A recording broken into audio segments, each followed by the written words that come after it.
Good morning ৰাইজ, কি খবৰ সকলোৰে? আজিৰ ভিডিঅ'ত এয়া অৰুণাচলৰ মালিনী থান ভিডিঅ' পিছে এতিয়াৰ নহয় হা, বৰ্তমানৰ নহয়। যোৱা বছৰ মই গৈছিলোঁ তালৈকে, 1 বছৰ হৈ গ'ল অলৰেডি।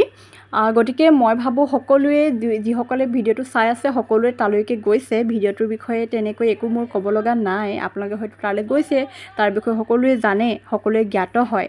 কিন্তু মোৰ আজি ক'ব লগা কথা এইটোৱে আছে যে আমাৰ ধৰক আপোনাৰ নিচিনা মিডিল ক্লাছ ফেমিলিৰ সকলোৱে আমি কেতিয়াবা ইনষ্টাতে বা ফেচবুকতে কিছুমান ৰিলচ দেখোঁ ন, আজিকালি মানুহবিলাকে ট্ৰেভেল কৰিবলৈ কণ্টিনিউ গৈ থাকে, ধৰক বেলি, গোৱা, ইংলেণ্ড, ফুকেট এইবিলাক।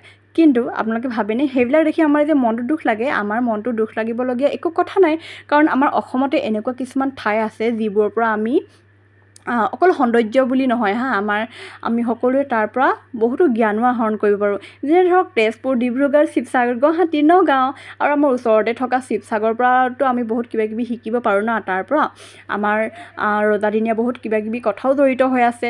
গতিকে সেইবিলাকৰ কাৰণে যদিও আপোনালোকৰ মনটো অলপ দুখ লাগে, দুখ নকৰিব, কাৰণ আমাৰ অসমতো বহুতো ধুনীয়া ধুনীয়া এনেকুৱা ঠাই আছে যিবোৰ আমি এতিয়ালৈকে চোৱা নাই। গতিকে ভিডিঅ'টো আজিলৈকে ইমানতে সামৰণি মাৰিছোঁ। বাই।